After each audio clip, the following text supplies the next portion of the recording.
La historia reciente es un tema central en la investigación. Las dictaduras del Cono Sur, el trauma que generaron y el complejo regreso a la democracia todavía marcan nuestra vida cotidiana. Hay un enfoque que permite obtener testimonios orales, cruzar datos sociológicos y antropológicos para tender un puente entre la investigación académica y las aulas. En Misiones, este enfoque permite ver a la dictadura que sucedió en Argentina no como un hecho nacional, sino que tuvo afectaciones en el tejido social local.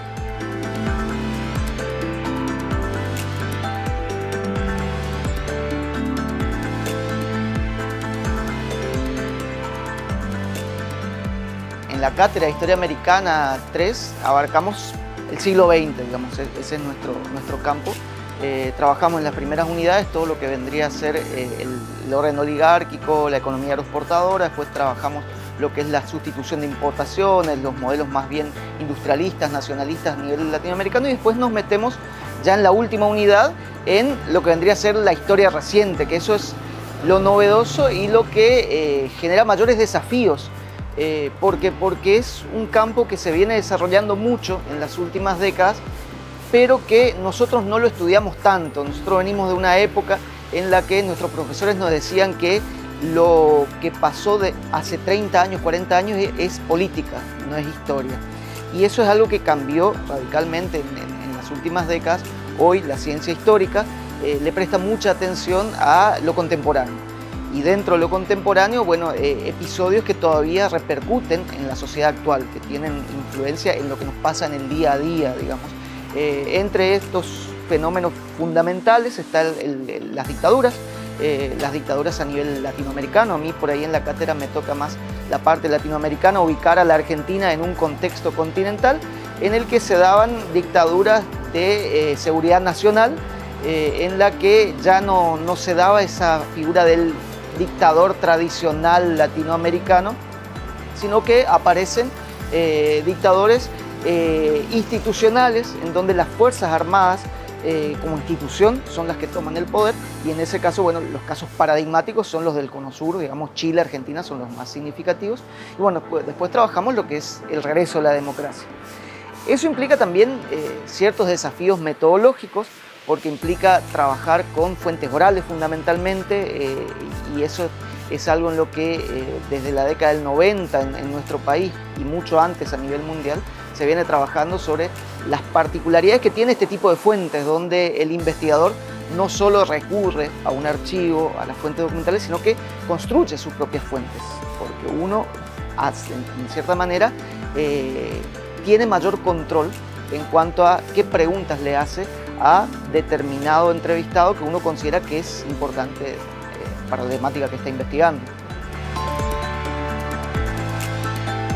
Esa es la particularidad que tiene la historia por ahí, que tiene muchos préstamos y de acuerdo a la época, al tema que uno investiga, los préstamos metodológicos y teóricos van a venir de diferentes disciplinas. ¿Sí? Qué sé yo, la historia tradicional ponía mucho énfasis en la paleografía, en el estudio de los documentos antiguos y demás.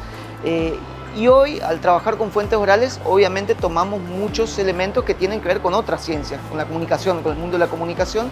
En ese sentido, la historia oral parte de una entrevista que trata de construir una fuente de tipo cualitativo, que tiene particularidades. Obviamente la entrevista histórica no es igual a una entrevista de una noticia que ocurrió en el día de hoy, pero tiene muchos elementos que son propios de la comunicación, entonces bueno, se recurren a todos los desarrollos teóricos que se desarrollaron en esa disciplina.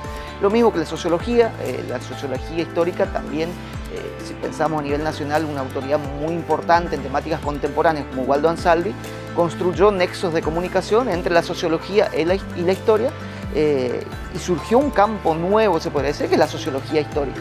En nuestra facultad particularmente, en la Facultad de Humanidades, el vínculo más fructífero probablemente se dio con la antropología, porque es una carrera muy importante de nuestra facultad, y muchos graduados del profesorado y la licenciatura de Historia tuvieron la posibilidad de hacer sus posgrados en antropología.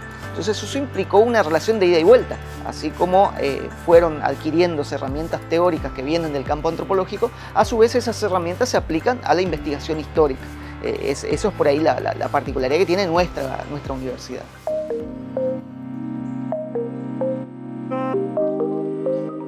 Venimos desarrollando desde antes de la pandemia un proyecto dentro de la carrera de Historia que fue iniciado por Héctor Jaquet y que actualmente lo dirige Katy Schroeder, que se centra en la publicación de materiales destinados básicamente a los docentes que buscan por ahí reducir esa distancia que a veces hay entre la investigación académica y el día a día en las aulas.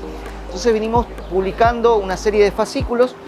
Hasta ahora llevamos publicado 4 fascículos referidos a siglo XIX, principio del siglo XX, y justamente estos 2 últimos fascículos que nos faltan para completar el proyecto inicial se centran en esto, en la historia reciente, en la historia contemporánea. El fascículo 5 de la colección del Zarpazo se centra en el periodo de la dictadura.